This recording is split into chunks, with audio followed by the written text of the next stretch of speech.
Bismillahirrahmanirrahim. Assalamualaikum warahmatullahi wabarakatuh. Syukran jazila Kiai atas pemaparannya. Tadi sedikit ada pembahasan yang menyinggung soal thariqah. Dulu kami waktu ada di pesantren pernah membaca sebuah kitab. Nama kitabnya Iqadul Himam ala Syarhil Hikam, tangan Al-Imam Asy-Syaikh Ibnu Ajibah. Dan ini sudah sering kami tanyakan, namun kami belum mendapatkan penjelasan yang bisa betul-betul memuaskan hati dan pikiran kami. Di dalam kitab Iqadul Himam itu Asy-Syaikh Ibnu Ajibah menyatakan bahwa faman asyraqat bidayatuh asyraqat nihayatuh fala yantaqilu ila amali tariqati hatta yuhaqqiqa amal syari'ati wa tartadha jawarihuhu ma'aha. Yang kami bingungkan adalah kenapa di sana ada standar dan ukuran seseorang bisa beralih kepada amalan thariqah itu harus betul-betul mentahqiq amalan syariatnya, dan wa tartadha jawarihuhu ma'aha, dan jawarih atau anggota badannya ini betul-betul terlatih di dalam amalan syariatnya. Sebenarnya apa yang dimaksud dengan amalan syariat? Apa cukup yang al-wajibat saja atau mencakup terhadap yang al-masnunat sekaligus? Karena banyak kami temukan di luar sana orang awam yang ilmu syariatnya saja atau ilmu dohirnya saja belum berkompeten di dalam bidang itu, tapi sudah memberanikan diri untuk membaiatkan diri masuk ke dalam thariqah, padahal syariatnya belum matam atau belum tahqiq. Mungkin sekian pertanyaan kami. Matur suwun, terima kasih. Memang Pak ya, ada makalah yang mengatakan seperti itu, jikalau syariatmu belum mumpuni, jangan pernah naik untuk jenjang berikutnya. Tetapi lewat pertanyaan ini, sebelum kami menjawab, perlu kami tegaskan bahwasanya apa sih syariat itu, apa sih thariqah itu, apa sih hakikat itu, apa sih makrifat itu. Kita harus paham satu per satu.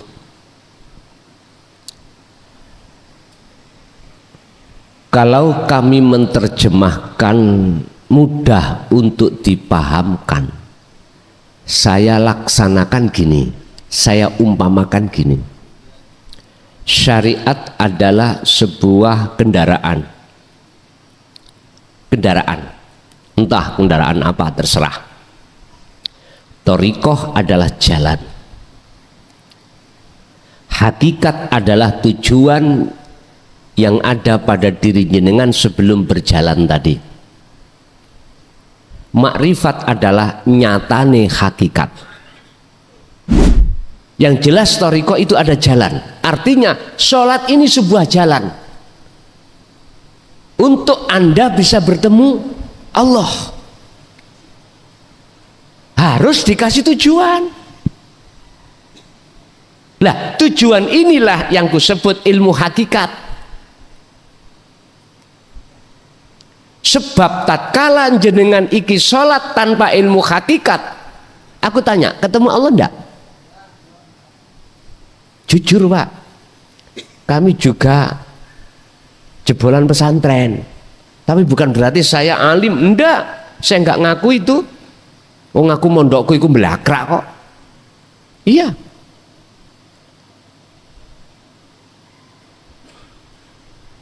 Jujur saya katakan, ketika saat saya sholat, ini wajah itu tidak wajiyah, tapi menghadap samawati wal ard. Kejujuran ini harus kuungkapkan. Pertanyaannya, sholat yang seperti ini apakah dianjurkan? Assalamualaikum warahmatullahi wabarakatuh. Nama saya Sahid Yai dari Tembero, Kejayan, Pasuruan. Salam takdim saya terhadap jenengan Yai. Ada yang mau saya tanyakan Yai. Apakah pikiran, akal itu bagian dari cahaya Yai? Cahaya Tuhan Yai. Apakah Akal, pikiran atau kerentaknya hati kata orang Jawa, apa itu termasuk cahaya juga? Iya. Makasih Yai. Wassalamualaikum warahmatullahi wabarakatuh. Waalaikumsalam warahmatullahi wabarakatuh. Apakah akal, pikiran, dan hati itu bagian daripada cahaya? Saya jawab iya. Iya. Yang dimaksud cahaya di sini ada dua. Ada nurullah, ada nur makrifat. Ya. Ada nurullah, ada nur makrifat. Yang kesemuanya itu dari Nur Muhammad. Apa maksudnya Nur Muhammad? Allah. Sumber dunia dan seisinya Allahu khalaqakum, asalnya dari Allah, karena yang menciptakan Allah. Wa ma ta'malun, dan apa yang muncul dan timbul dalam diri semua makhluk itu sumbernya dari Allah. Bahkan nafsu ya dari Allah. Tapi bahasa syariat, oh jangan Pak, nafsu atau iblis Allah ciptakan dari api. Malaikat, akal ini dari cahaya. Terus manusia Allah ciptakan dari tanah. Beda toh? Makanya bahasa syariat tetap benar. Tapi bagaimana caranya berbagai tiga nama tadi yang asalnya tidak sama itu jadi sama. Kita harus masuk di dalam asupan rubaniyah. Artinya kita harus masuk di dalam pendidikan ilmu untuk mengesahkan Allah. Kalau ilmu itu sudah kita dapatkan, muncul satu keimanan. Yang dimaksud keimanannya itu secara hakikat tidak dari nama-nama tiga tadi, enggak. Terus dari siapa? Dari sumbernya, yaitu Nur Muhammad. Lah Nur Muhammad itu siapa? Allah. Wiji yang terjadi pada hidup, wiji kang tumati sak lebeti urip. Kalau bahasa kita itu wujud jenengan itu ndugi sel yang ada di nutfah. Ini sel yang ada di nutfah, itulah wujud rohania kita. Sebab itu enggak muncul, juga akan muncul jenengan. Enggak tadi jasad iki. Enggak jadi. Jadi jasad ini wujudnya ruhaniah itu. Nah, ruhaniah wujudnya Nur Muhammad. Lah wujudnya Nur Muhammad adalah wujudnya laisa kamislihi syai'un itu.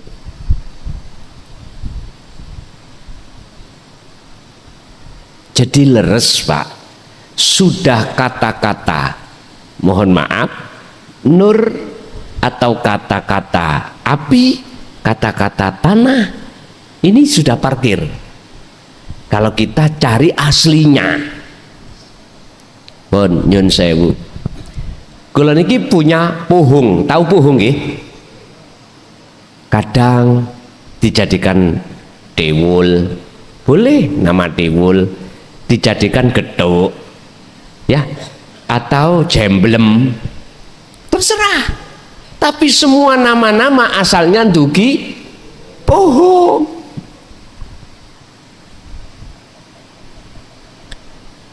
Ini kalau di Indonesia namanya air. Di Arab bukan Pak, mak. Di Inggris bukan. Paham gak maksud gue? Kita itu harus sampai pada keahad ini, biar tidak akan pernah muncul sifat yang dilarang oleh Allah yang disebut sifat tercelah, biar nggak muncul, langsung masuk pada sumbernya. Cuman yuk harus tahu prosesnya gitu loh Pak ya. Artinya miturut syariat gak salah, akal malaikat itu diciptakan dari cahaya, nafsu iblis itu diciptakan dari api, terus kita manusia diciptakan dari tanah. Apa perbedaannya di antara berapa hal itu? Makanya ini harus kita selami terus, masuk, akhirnya kebenaran akan kita ketahui. Oh, semuanya itu innalillahi wa inna ilaihi raji'un. Begitu Pak ya. Inggih. Lanjut.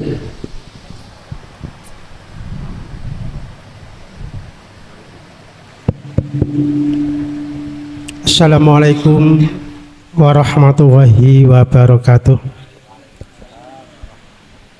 Saderengipun kula tanglet kalih Gusti ingkang ngangka setunggal, kula matur nuwun sanget marang Gusti kang murbeng dumadi ingkang sampun ngusikaken dhateng kula.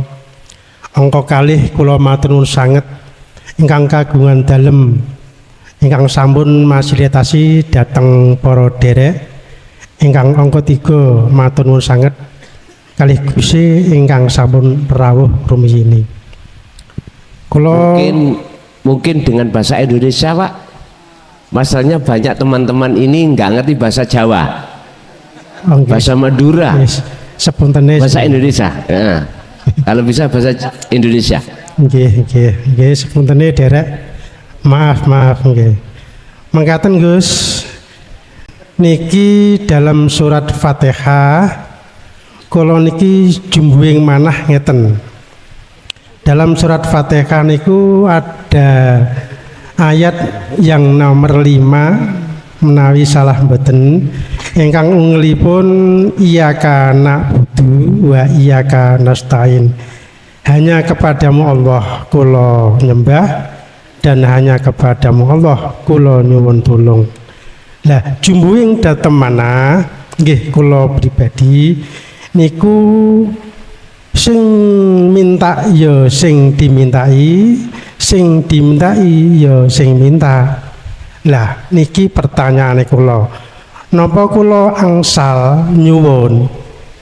Niki pertanyaane kula ngoten. Dados nyuwun Gusti madharaken hal menika, sebab nika jumbuhing manah kula ingkang wingi-wingi. Makaten matur sembah nuwun. Assalamualaikum warahmatullahi wabarakatuh. Waalaikumsalam warahmatullahi wabarakatuh. Maksudnya ngeten loh Pak. Maksudnya begini. Bapak ini tanya status di dalam surat Al-Fatihah, salah satunya itu ada bunyinya iyyaka na'budu wa iyyaka nasta'in. Hanya kepadamulah aku menyembah dan hanya kepadamulah aku minta pertolong. Pertanyaannya adalah, bolehkah saya itu meminta padahal yang meminta dan yang diminta itu adalah pelakunya satu? Bolehkah saya berdoa? Pun sekarang saya proses melihat dari ayat tersebut ada dua Pak. Ada makhluk yang meminta dan memohon, ada kholik yang dimohon. bahasa iya karena butuh hanya kepadamu, berarti posisi Anda itu masih di muraqabah. Ayat ini masih di muraqabah. Muraqabah itu apa? Jenengan sudah merasa bahwasanya Allah itu dekat, tapi belum ketemu. Inilah yang maksudnya ketika saat Rasulullah didatangi malaikat Jibril dan bertanya tentang mahwa al-ihsan. Setelah iman kan ihsan, Pak ya. Apa sih ihsan itu? Iman yang sudah benar. Iman yang sudah benar adalah iman di mana dalam hati sampai sudah tidak ngimani adanya selain Allah, selain Tuhan yang bisa menolong, yang bisa bergerak, yang bisa memunculkan rasa, yang bisa macam-macam selain daripada engkau nggak ada. Berarti sik muraqabah. Ketika jenengan posisi muraqabah mboten napa-napa, karena ada diri jenengan sebagai makhluk dan karena ada diri Allah sebagai khalik. Tetapi tatkala jenengan meneruskan muraqabah ke musyahadah, maka pelakunya cuman satu, cuman tunggal pelakunya. Bagaimana mungkin Allah minta pada Allah? Lah wong semuanya itu milik Allah. Sama dengan kita di rumah itu ada makanan, ya makanan kita. Mungkinkah sampai niki mengatakan Mbak Mi kula, son njaluk sego minta nasinya ya? Masa mungkin gitu? Mungkin jenengan langsung mengambil, kita langsung mau ngambil langsung makan. Gak mungkin ada kalimat son minta nasinya, gak mungkin. Karena ini milik saya. Milik saya. Itulah Pak masuk di dalam sifat jaiz, kewenangan. Lah, bagi orang-orang yang sudah diletakkan musyahadah, versinya di khawasul khawas, lahirnya di mata umum berdoa, tapi batinnya tidak berdoa. Karena jaiz ini. Inilah nanti ada pembahasan rahasia doa itu bagaimana sih di depan Allah, sehingga di dalam ayat Allah katakan ud'uni astajib lakum. Nah miliknya sendiri, ya nggak ada Pak yang menghalang-halangi. Itu tadi makanan saya sendiri, nggak ada yang bisa menghalang-halangi. Saya bisa makan mendapatkan nasi itu, nggak ada. Karena selain saya sudah tidak ada. Kecuali ku milik sampean. Saya nggak izin sampean, terus saya makan naik, maka saya disebut pencuri. Makanya mengapa ayatnya ud'uni ada ya mutakalim yang mengarahkan kepada keakuan Allah. Ud'uni, mintalah kau padaku. Artinya ud'uni ini harus diartikan datanglah kau dulu pada yang punya. Cara saya tadi datang jenengan yang memiliki nasi, Pak nyuwun nasi ini setengah piring ya, kula lawuh. Jenengan yakin pasti memberikan,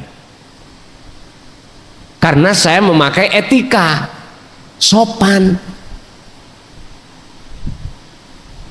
boten merampok tapi nyuwun dengan rendah hati. Wis gak ada alasan sampean itu tidak memberikan, gak ada alasan, pasti diberikan. Ini Pak, artinya orang berdoa minta sesuatu pada Allah wajib bertemu Allah dulu. Karena apa yang kita minta itu milik Allah, milik Allah. Kalau sudah bertemu Allah, diri kita nggak ada. Maka fastajib, tak sembadani. Niki ayat ini penuh dengan tersirat juga. Pokoknya setiap ayat itu ada sesuatu yang tersirat, Pak. Tinggal kita membacanya dari mana, muhakamah atau mutasyabihah, jobo atau jeru, syariat apa hakikat. Nek syariat, kalau syariat ya sampean harus memakai tafsir muhakamah, apa tafsir Jalalain, tafsir Ibnu Katsir, tafsir Mundir, tafsir Munir, tafsir Yasin, ada. Kalau kita mencari mutasyabihat, mencari arti yang tersirat, ya harus pakai tafsir mutasyabihat. Sumbernya ada di Al-Qur'anul Qadim, baru ketemu. Bapak Ibu hadirin, kalau jenengan diletakkan di musyahadah terus di khawasul khawas, secara lahir boleh Pak jenengan berdoa, tapi secara ruhaniyah jenengan tidak menghadap terhadap yang diminta, tapi menghadap ini wajah tuwaj, iya berarti tunggal. Kalau seperti itu ya jangan disebut doa. Mana mungkin Gusti Allah itu njaluk nang Gusti Allah, mboten mungkin. Iku sifatnya jaiznya Allah. Tapi kalau jenengan duduk di musyahadat di makom khos, mboten borong doa, nggak boleh memang. Mosok Gusti Allah njaluk, mboten. Masa Gusti Allah minta? Sebab semuanya miliknya. Jadi wis cara dohir wis tidak Allahumma, ndak. Inilah wong jadab, kelakuane majedub itu orangnya. Jadi saya naik tung Allahu Akbar, gak sholat ya gak salah karena gendenge gitu. Wong jadab itu kan seperti itu. Sifat jaiz itu wenang segala-galanya. Karena semuanya milik Allah, milikku Allah, wis. Makanya orang gila dalam hukum negara itu tidak bisa disentuh. Nggak bisa disalah, apalagi dapat sertifikat menur. Wah. Polisi nggak berani Pak nilang, nggak berani menghukum, manakala ditengarai melanggar undang-undang, nggak bisa. Di desa saya itu ada Pak, tetangga desa, ada seseorang yang punya sertifikat menur. Orangnya sudah sedo sekarang, punya sertifikat menur. Dia itu tiap malam itu bandar dadu Pak. Tahu bandar dadu nggih? Ini kalau masak yang gak mateng-mateng loh, dibuka ditutup, dibuka ditutup, jadi dilihat nasinya belum matang, ditutup lagi. Polisi ngrebek sing Melayu iku ya sing tombok-tombok niku. Iya, dirinya aman karena membawa surat tapi pinter Pak, berinisial TL. Saya nggak usah nyebut nama nggih, pun almarhum. Sebelum berangkat itu mesti pamitan istrinya, pamitan ya, Bu, saya nyambut gai, belanja untuk besok ini. Orangnya orang nggak punya Pak, tapi dia mengatakan punya. Jadi sepedanya itulah yang dibuat bondo. Nyun sewu, nggak pernah yang namanya TL itu dengar kalah, itu nggak pernah, mesti pulang bawa uang. Iya, bawa uang, entah nggak tahu itu caranya bagaimana, dia mesti menang bandar lah. Ketika saat misalkan alate iku digajuli orang lain, aslinya yang tombok, wis aku sing bandar itu loh, saya yang bandar, ya boleh, tapi dia nggak mau tombok, nggak mau. Tapi nek bandar mau, nek tombok tidak mau.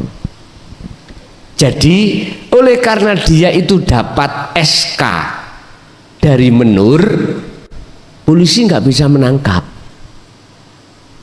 karena SK-nya dia gila. Tapi kok iso dadu ya Pak ya? Itulah ibarat laksana seseorang kalau hatinya sudah gila pada Allah, lupa akan selain Allah, itu memang wajar. Apalagi diletakkan Allah di makom khos, wah udah prai sembarang kalir. Kalau khawasul khawas kan masih membawa 4 sifat: sidik, fatonah, tablek, amanah. Ditanya ya bisa jawab, karena Allah memang mengkondisikan beliau-beliau itu dalam sifat 4 itu. Injih. Lanjut.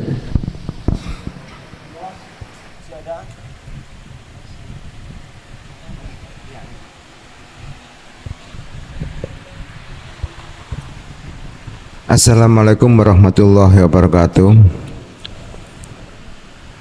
Matur nuwun Gus yang selama ini telah memberikan pencerahan-pencerahan, dan matur nuwun, alhamdulillah saya bisa hadir juga di sini.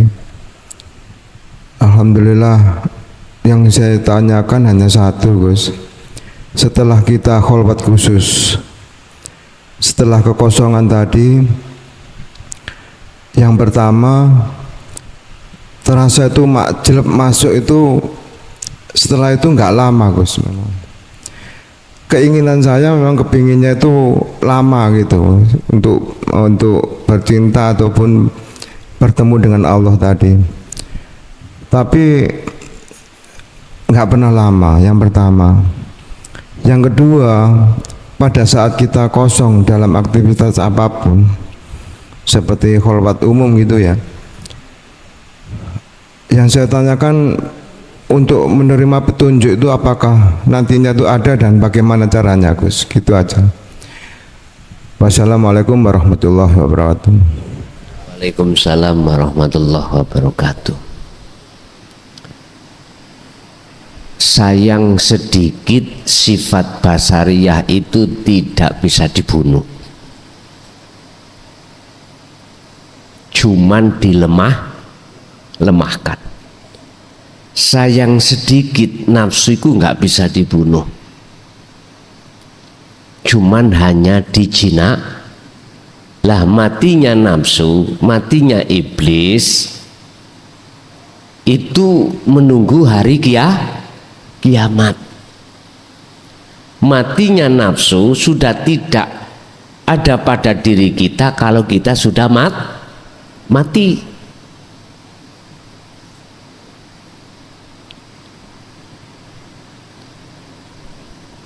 Akhirnya di dalam satu ayat Allah mengatakan, wa ma ubarri'u nafsi innan nafsa la amaratum bisu. Walaupun nafsu itu wis lemah Pak, lemah mah, jangan diharap, jangan dikira dia itu nggak bisa melawan.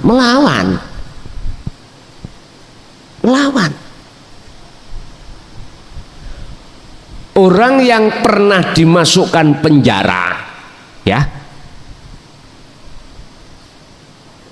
itu berbagai ring yang dilakukan oleh para penjaga. Ring pertama kamar dikunci, ring kedua pagar itu dikunci, ring ketiga ada pintu untuk keluar masuk orang itu juga dikunci, ditambah dijaga 24 jam. Sip-sipan Pak, sing tahu mlebu penjara pasti tahu. Tapi jangan dikira kita yang ada di kamar lemah nggak ada keinginan untuk keluar. Saya dulu ya kepingin yohan keluar, akhirnya keluar dewe, ngetok nanggone anak bojo, nutul balik maneh.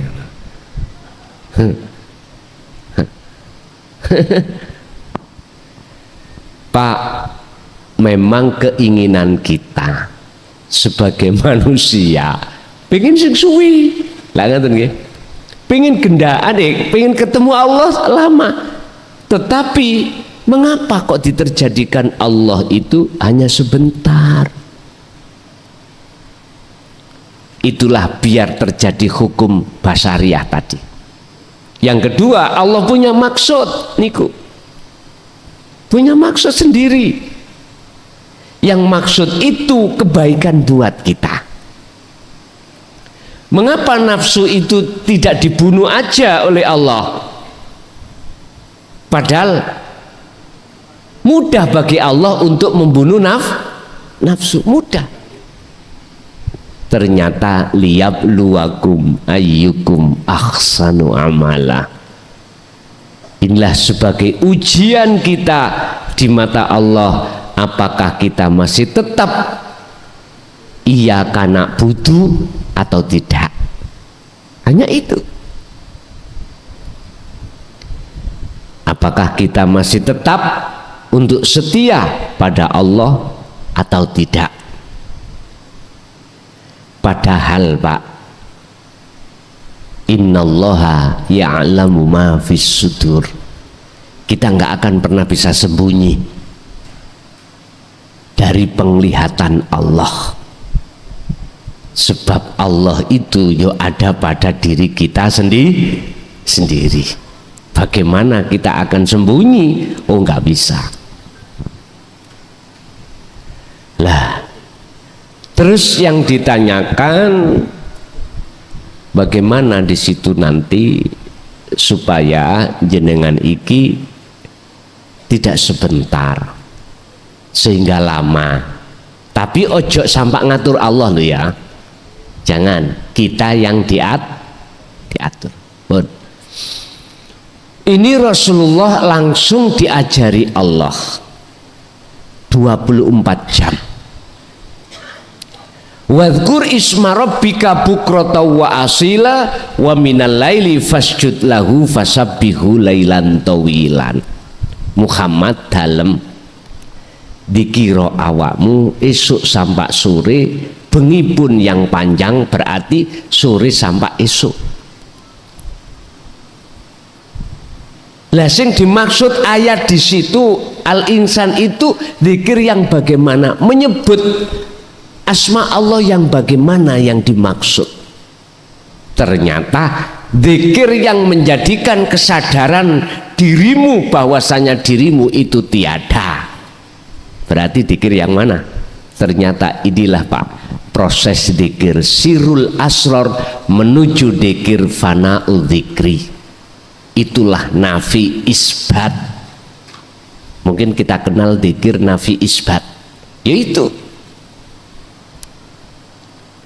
jadi waktu demi waktu, jenengan pagi sampai sore, sore sampai pagi, gunakan lewat napas itu Anda untuk sadar diri bahwasanya Anda tidak ada.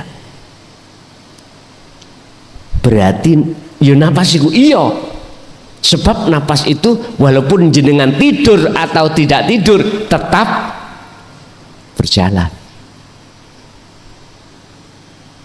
Inilah mengapa Rasulullah dijuluki makom maksum, makom di mana tidak sedetik pun lalai dari Allah lewat napas niku.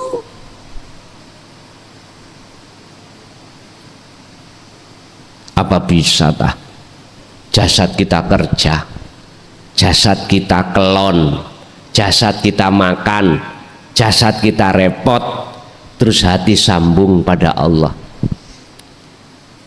Ini pertanyaan. Saya jawab, sejak kapan Gusti Allah gak iso yang seperti itu? Sejak kapan kita gak percaya kalau Allah itu bisa segala-galanya? Berarti jenengan tanya, tak jawab, yang jawaban saya mengandung pertanyaan. Bisakah kita itu jasad repot, hati sambung terus nang Allah? Tak jawab. Sejak kapan kau itu masih ragu sama Allah? Kalau Allah nggak bisa seperti itu, wis nggih bingung Gus nek jawaban koyo ngono kuwi. Wis ngeten mawon ben gak bingung. Sampean kalih kula kan pernah dadi anak kecil toh Pak? Pernah. Ketika jenengan lahir, kita disuruh makan sendiri nggak bisa. Kadang tangan ini keliru ke irung gitu ya, keliru ke kuping, ke mata, karena kurang terbiasa. Ketika saat sudah diajari dan dibiasakan anak kecil itu makan sendiri dengan tangannya sendiri, walaupun lampunya mati jenengan sampean beto nasi, bawa nasi, memasukkan nasi ke mulut nggak pernah kesasar, padahal ya lampunya peteng. Itu artinya Pak, apapun sikon jenengan kali kula niki tidak akan pernah bisa menghalangi ruhaniah hati jenengan iku berzikir pada Allah. Tidak bisa. Contoh jenengan menghadapi kondisi dengan istri atau suami dengan anak yang nggak cocok.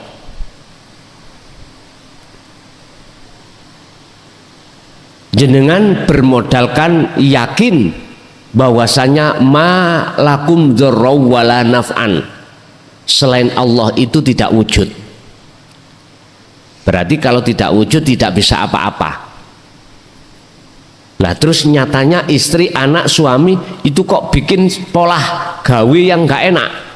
Lah jenengan ini bisa langsung tembus melihat Allahnya, maka wujudnya anak, istri, suami tidak nyata dalam pandangan hati jenengan. Mana mungkin jenengan akan bisa terhalang dengan kewujudannya anak, istri, suami, sementara ketiganya itu dalam pandangan jenengan ini sudah tidak ada. Bagaimana mungkin sesuatu itu bisa menutupi Allah, padahal sesuatu di mata Allah itu tidak mempunyai sifat wujud? Tidak bisa Pak. Jadi hal itu bisa selalu tertancap di dalam diri jenengan. Rahasianya adalah fastaqomu, istiqomah, terus berzikir. Bahkan Syekh Ibnu Athaillah di dalam salah satu makalah mengatakan, la tatruk adzikra, jangan kau tinggalkan zikir itu. Senajano walaupun li adami hudurika ma'allahi bihi, walaupun zikirmu itu tidak bisa hudur terhadap Allah, tetap itu jalankan. Sebab luweh bahaya kau lupa lalai pada Allah sebab gak zikir, daripada jenengan lalai atau gak hudur sebab kau berzikir. Oleh sebab itu la tatruk, jangan kau tinggalkan adzikra terhadap zikir itu. terus lakukan. Walaupun tidak bertemu, belum bisa bertemu, kok yon jenengan iki masih di muraqabah, Allah terasa dekat, terus lakukan itu. Allah sudah berjanji pasti akan ketemu. Oke, lanjut Ibu barangkali ada.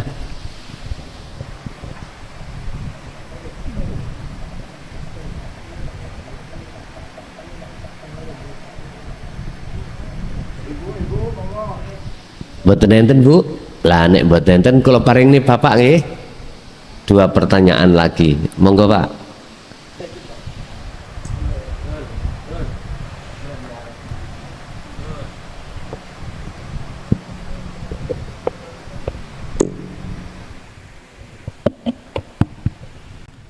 Bismillahirrahmanirrahim. Assalamualaikum warahmatullahi wabarakatuh.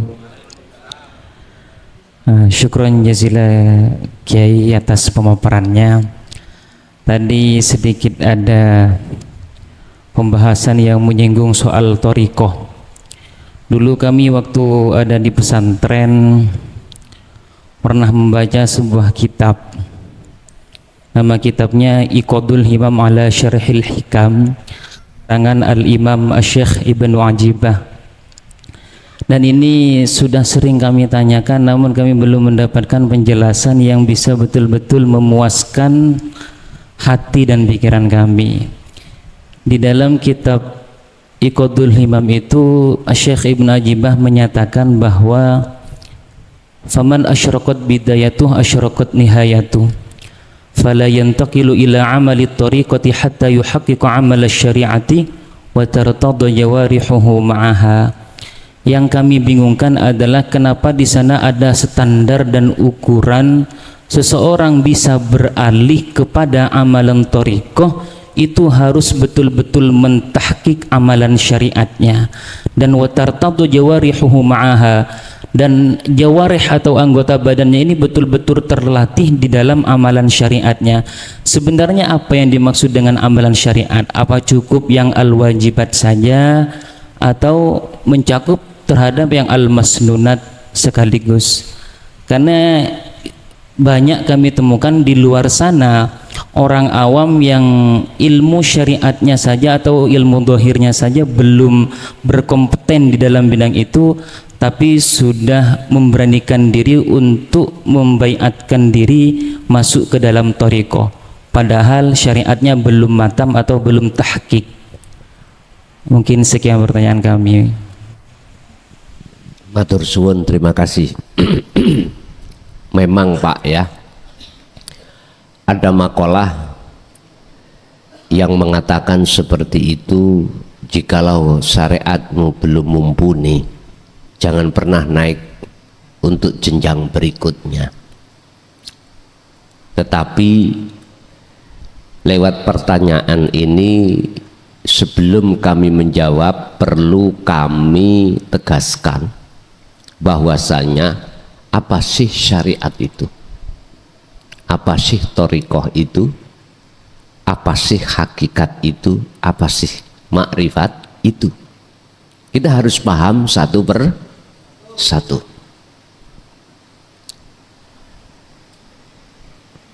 Kalau kami menerjemahkan mudah untuk dipahamkan, saya laksanakan gini, saya umpamakan gini. Syariat adalah sebuah kendaraan, entah kendaraan apa, terserah. Thariqah adalah jalan, hakikat adalah tujuan yang ada pada diri jenengan sebelum berjalan tadi. Makrifat adalah nyatane hakikat. Ketika Anda berkendara melewati jalan, mesti punya tujuan. Kemana? Oke, kita ke sebuah toko. Untuk beli apa? Beli pulpen. Sebelum datangnya syariah dan thariqah, hakikat itu sudah ada dalam diri jenengan. Tujuan Anda sudah ada.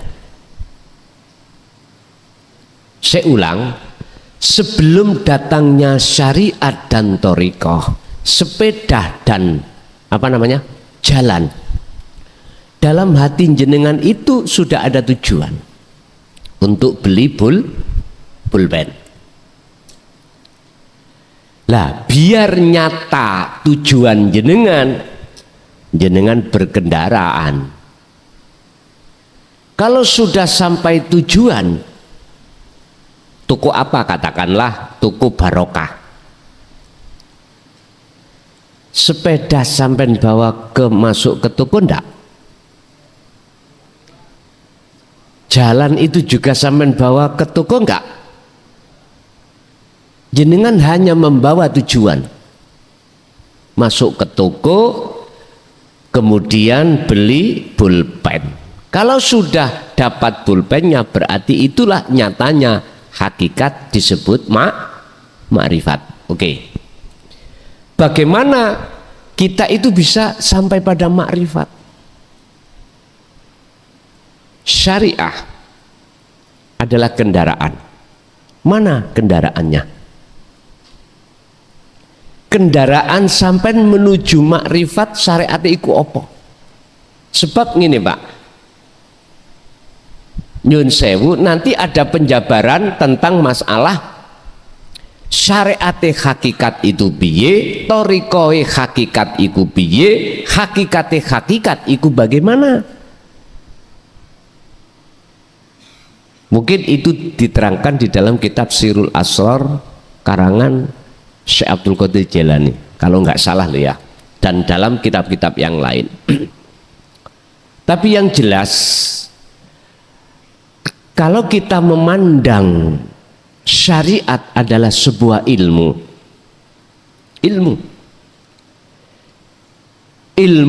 untuk mendidik jasmania sampean untuk bisa berakhlak istimaiyah. Hal ini ada kaitannya dengan ibadatul jawareh, ada kaitannya dengan ibadah yang bersifatkan zahiriyah. Sebab manusia tidak hanya jasmani, uga juga rohani. Dididiklah jasmani kita dengan hukum syariah. Kita bahas, saya tidak membahas syariat hakikat, thariqah hakikat, hakikat, enggak. Saya secara umum aja dulu. Dengan ilmu syariah itulah, maka di situ ada batas hukum antara larangan dengan perintah. Mengapa dikatakan syariat? Karena dohiriyah. Contoh sholat, yang hukum syariat mendidik terhadap kita, jasmaniah yang melakukan. Ini belum menyentuh keruhaniah, belum. Masih menata tentang masalah jasmaniah. Lalu thariqahnya mana? Jalannya mana? Bapak Ibu, innallaha huwa rabbi wa rabbukum fa'buduh hadza siratum mustaqim. Kalau syariat itu sebuah ilmu sistem untuk mendidik kita biar bisa meninggalkan larangan, menjalankan perintah secara jawareh atau secara fisik, maka thariqahnya adalah sebuah nama dari seluruh ubudiyah, baik ibadatul makhduf atau ghairu makhduf, murni atau tidak murni. Ini menata jasmani dulu, sebab ada hubungannya dengan hablum minan nas, hubungan sesama manusia, etika, akhlak ijtimaiyah. Sebab kalau ini tidak sampai lakukan, akan disisihkan di tengah masyarakat sesama umat maghrib tung gak salat, berarti kan gak ngelakoni syariat. tidak melakukan syariat, kita tidak bersyariat, akhirnya digunjing tetangga. Lah, nama sebuah sholat, nama sebuah aktivitas sholat, itulah thariqah. Saya tidak bicara thariqah yang dipandu oleh jatman yang mutabaroh, bukan Pak ya, bukan. Saya tidak arahnya ke situ. Saya tidak menyentuh thariqah mutabaroh, itu bukan. Yang jelas thariqah itu ada jalan. Artinya sholat ini sebuah jalan untuk Anda bisa bertemu Allah. Harus dikasih tujuan. Lah, tujuan inilah yang kusebut ilmu hakikat. Sebab tatkala jenengan iki sholat tanpa ilmu hakikat, aku tanya, ketemu Allah enggak? Jujur Pak, kami juga jebolan pesantren, tapi bukan berarti saya alim, enggak. Saya enggak ngaku itu. Oh, ngaku mondokku itu belakrak kok. Iya.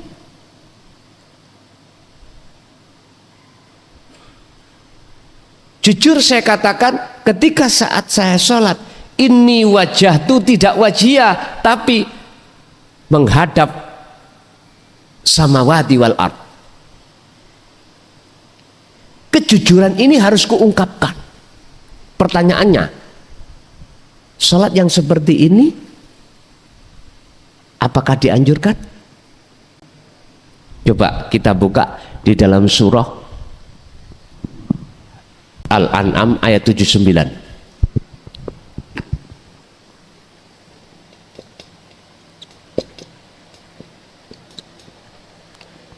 Ini kisahnya Nabiullah Ibrahim. Ya, kisahnya Nabi Ibrahim.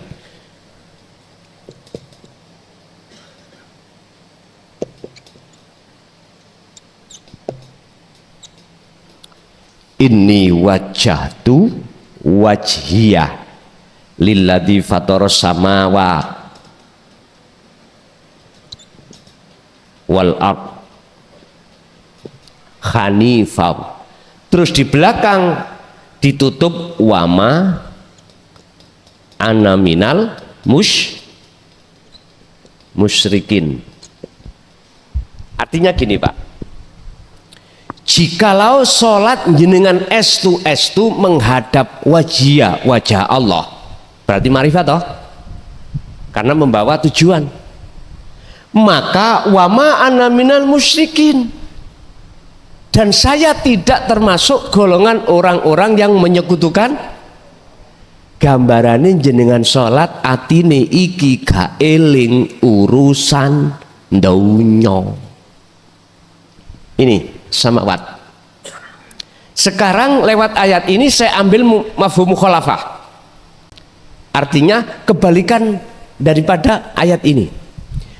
Ketika ini wajah tu tidak wajiyah tapi menghadap samawati wal ard, maka jelas manafi yang ada di sini hilang.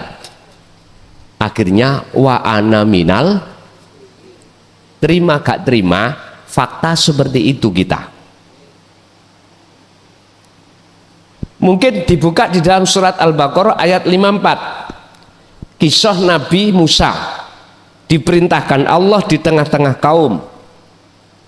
Oleh karena kaum itu hatinya bittikhadikumul ijla, isinya adalah anak sapi atau sapi, artinya menyembah sapi, maka Nabi Musa diperintahkan Allah ke kaum itu mengatakan, innakum dolamtum anfusakum, kamu itu telah berbuat dolim pada dirimu sendiri. Dengan bentuk apa? Bittikhadikumul ijlah, menjadikan anak sapi sebagai penyembahan. Itu kinayah. Maknanya kita itu dalam hati kita ada selain Allah itu.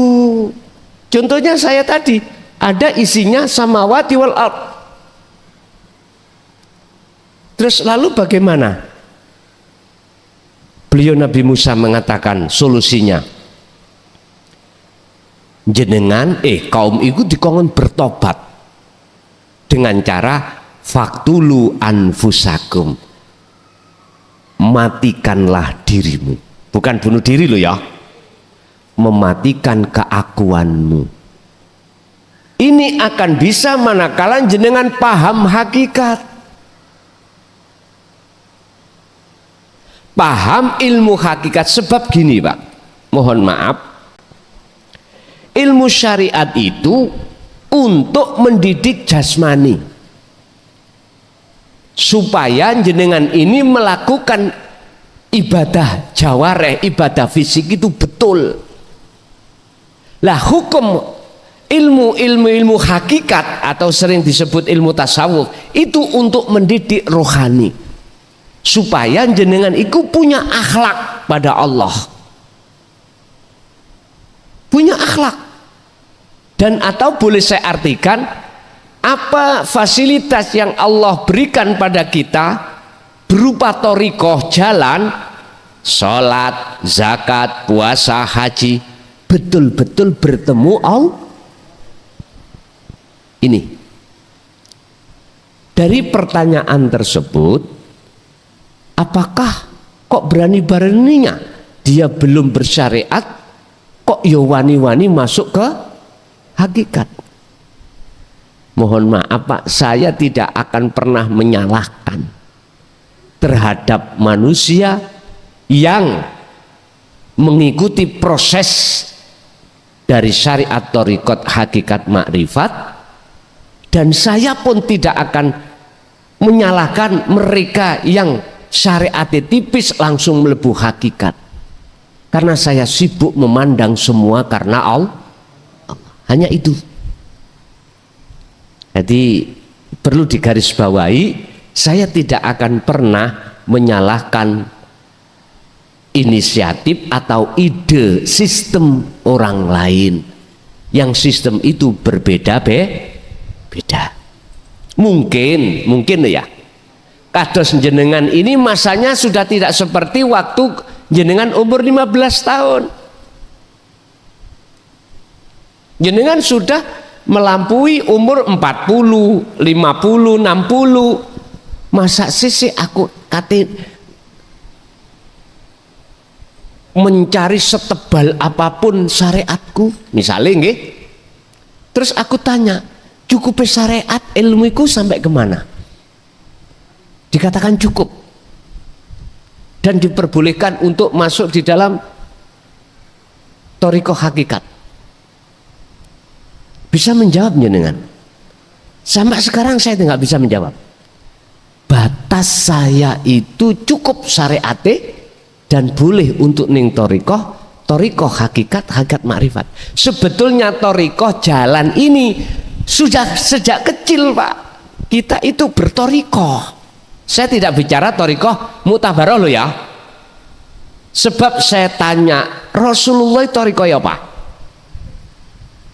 Aku tanya, ada yang bisa jawab? Tolong dibantu. S2 tolong, saya nggak tahu. Kalau bicara yang mutabaroh ini, saya bertanya dulu Rasulullah thariqahnya apa? Apakah yang mutabaroh yang dinaungi Jatman ini beliau? Tolong dibantu. Saya karena tidak tahu. Tetapi saya dalam hati yakin dengan bahasa fa'budu hadza siratum mustaqim, segala macam nama aktivitas beliau jadikan sebagai jalan untuk bertemu Allah. Sholatnya bertemu Allah, daharannya yo bertemu Allah. Bahkan sampai mohon maaf, baik ibadah yang mahdhuf atau ghairu mahdhuf, murni atau tidak murni, beliau selalu menggunakan jalan itu untuk bertemu Allah. Jadi sekali lagi saya tidak menyalahkan saudara saya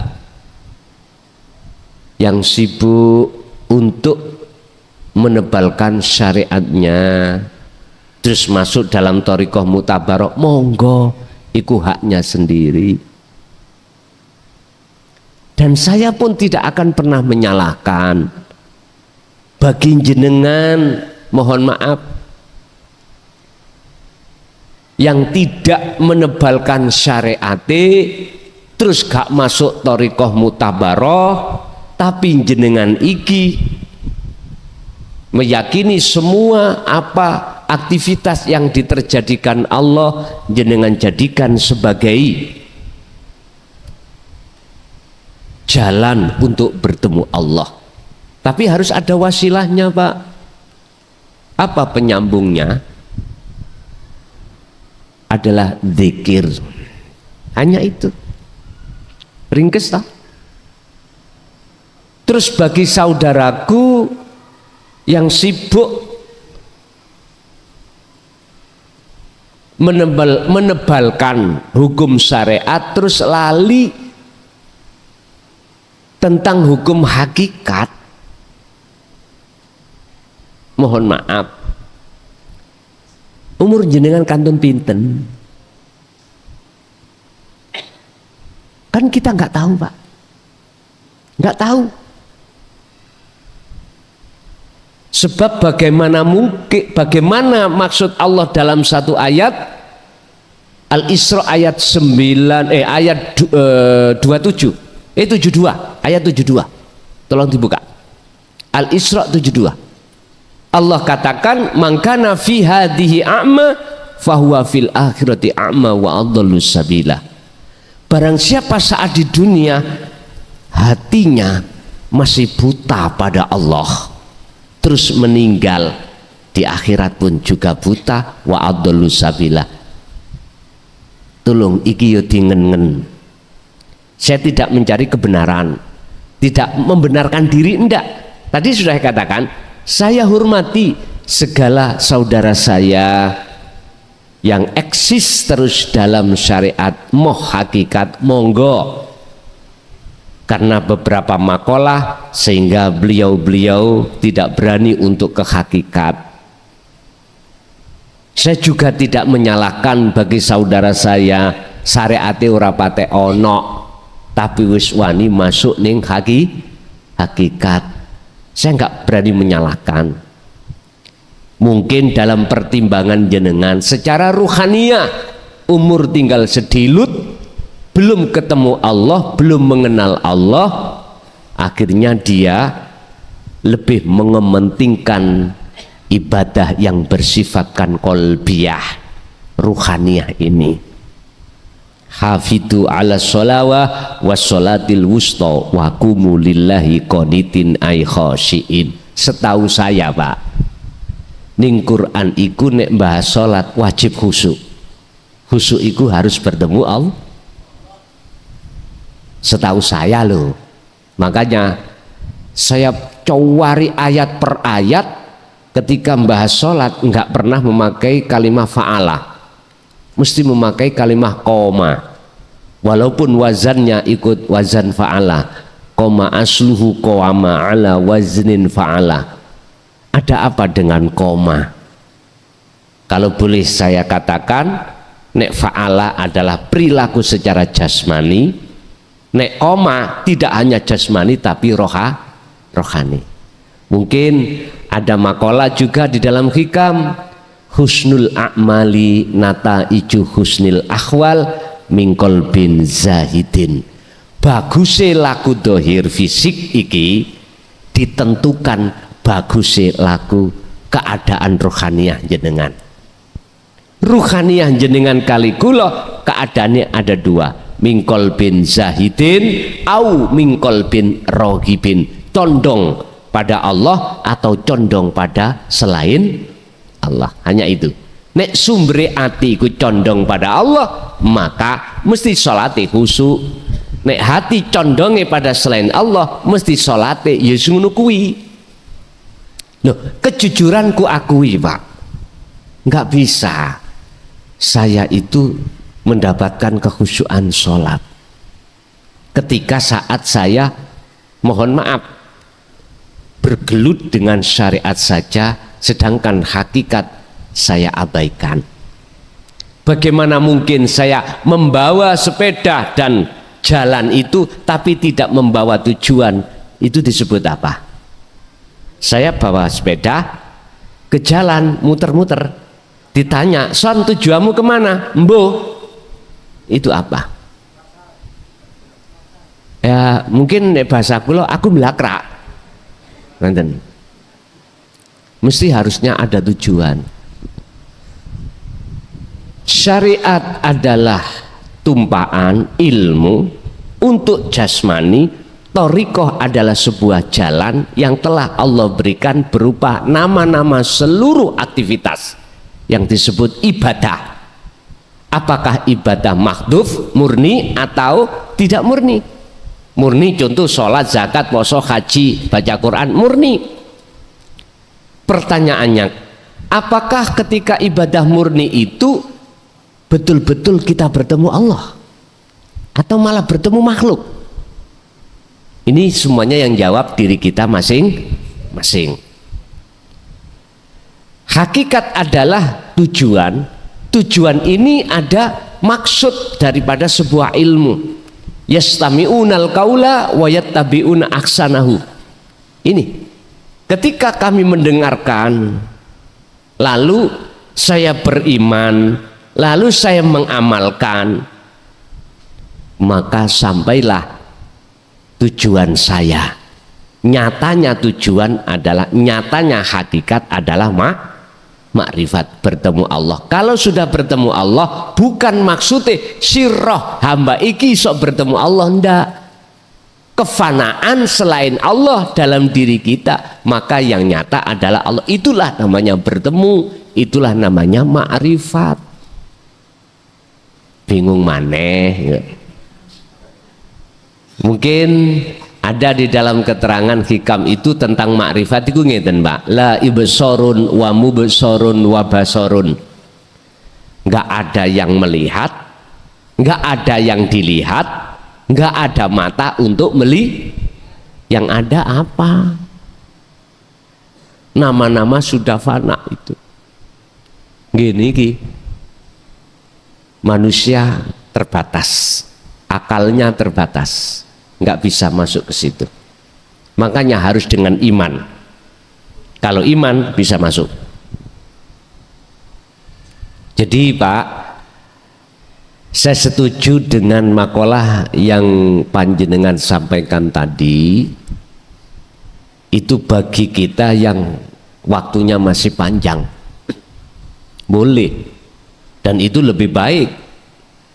Syariat ya kuat, ya toh. Terus masuk thariqah. Kalau kita membahas mutabaroh harus sanate munfasil, harus sanate sambung, mutasil, bukan munfasil, mohon maaf, mutasil, harus sambung. Lah, sehingga dikatakan mutabaroh itu di situ. Sanatnya itu sambung sampai kanjeng Nabi. Terserah jenengan pakai thariqah yang mana. Ini kalau kita membahas mutabaroh. Tapi saya katakan dan saya bertanya, Rasulullah pakai thariqah yang mana?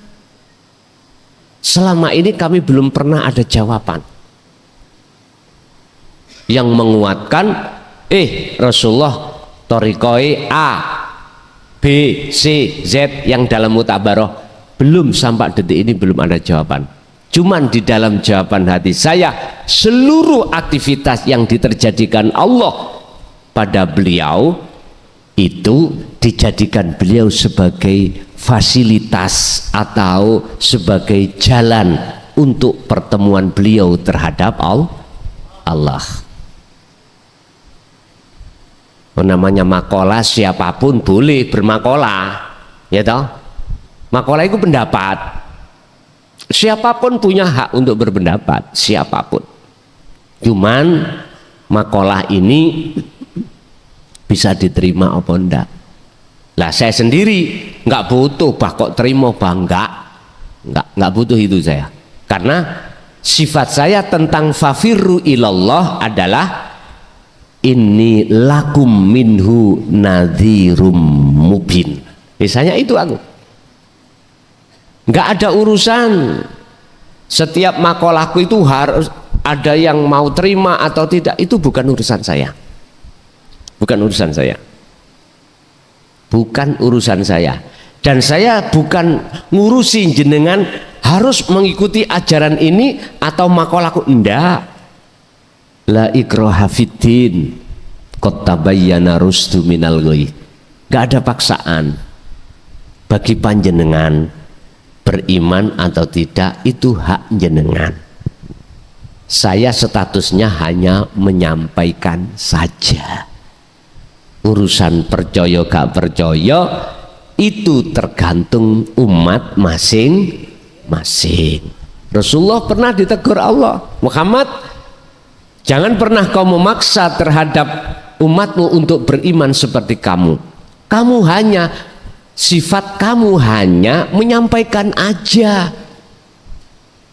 Oleh sebab itu jangan sakit hati kau bila mana ada umatmu yang menolak, bahkan mencaci apa yang kau sampaikan. Jangan. Lah ini bisa Pak, ati mboten ganjel manakala kita tidak memandang makhluk tapi memandang Allahnya. Sebab sudah jelas manusia sifatnya itu la haula walaku, tidak punya daya upaya untuk berbicara, melihat, mendengar, apalagi merasa ngerti, merasa alim, merasa pinter, merasa mulia, merasa nggak ada. Wala quwata, kekuatan apapun nggak bisa. Tapi semuanya itu manakala terjadi semata-mata illa bil. Loh, jelas toh? Wa malak Allahu khalaqakum wa ma ta'malun. Kesimpulannya Pak, itu tergantung makom kita masing-masing. Kalau kita masih di makom you harus tebal syariate, harus makom lo ya. Makom beda dengan makom khos ataupun bahkan khawasul khawas, beda pandangannya. Sama dengan ini tadi loh Pak. Nah, kelengkeng. Kalau jenengan iku memandang rasa manis itu dari makhluk, jelas datangnya dari makhluk. Ini buktinya secara realita, kalau saya tidak makan kelengkeng nggak mungkin terjadi rasa manis. Benar toh? Miturut makom kita. Tapi kita tidak sadar pandangan makom khos atau khawasul khawas. Makom khos atau khawasul khawas itu memandang Allahnya, hidup di dalam rasa tadi. Lawang rasa sampean gak iso nggambarke, apalagi menggambarkan di dalamnya rasa itu, yaitu disebut laisa kamisli syai'un. Sebab jikalau tidak ada Allah di dalam dan di luar, gak mungkin makhluk itu bisa mendatangkan rasa manis. Lah inilah perbedaan antara dua pandangan manakala sama-sama tidak mengerti pandangan satu sama lain, mesti gak iso ketemu, gak iso clear. Sebab kita memandangnya makhluk. Buktinya kalau tidak ada kelengkeng, gak makan kelengkeng, ya memang gak terasa manis. Tapi kita nggak sadar secara ruhaniyah, batiniyah itu ada Allah. Makanya sebab itu tergantung panjenengan. Kalau saya pribadi mungkin lihat kondisi sampean iki sampun sepuh-sepuh, sampun tua, kapan meninggal yo nggak tahu. Kapan meninggal kita nggak tahu. Apakah nunggu harus tua? Belum tentu. Apakah harus sakit? Belum tentu. Idza jaa ajaluhum la yastakhiruna sa'ah wa la yastaqdimun. Kalau itu sudah datang maka tidak bisa dimajukan, tidak bisa dimundur. Kalau jenengan mempunyai pertimbangan, umur ini kapan habisnya, terus untuk menjelang kematian, syariat sampean saonoe, tipis-tipis ritek, tipis-tipis, monggo. Fokuskan hakikat sampean ke makrifat. Ini kalau saya. Tapi bukan berarti saya menyalahkan mereka bergelut terus di dalam hukum syariat. Ndak. Haknya orang itu masing-masing. Sakati paham nggih? Nggih. Jadi kami di sini sifatnya tidak mencari pembenaran, tapi saya hormati atas semua apa makom di dalam diri seorang manusia. Sebab tentang masalah dzikir nanti ada keterangan di hikam. Orang berzikir itu ada 4 makom. Ono dzikir tapi atine lali nang Allah, lesani ngucap atine lali. Nomor 2, ada orang berzikir itu mau hatinya berzikir tapi dia lalai terhadap Allahnya. Lesan dia berzikir tapi hati lalai. Kedua, hati zikir, hati lalai Allah. Yang ketiga adalah orang berzikir tapi merasa Allah itu sudah dekat. Yang terakhir ada orang berzikir sudah kefanaan selain Allah. Cocok pas syariat, thariqat, hakikat, makrifat. La ilaha illallah, la ilaha illa huwa, la ilaha illa anta, la ilaha illa ana. Nggih. Mungkin dilanjut.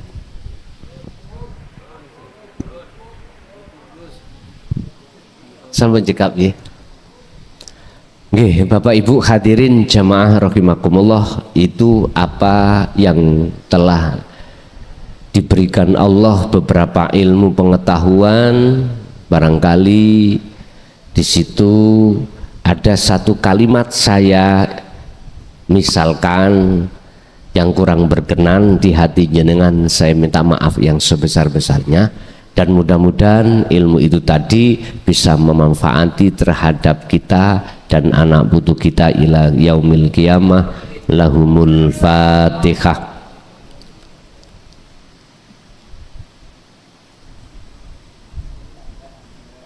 Akhirul kalam, assalamualaikum warahmatullahi wabarakatuh.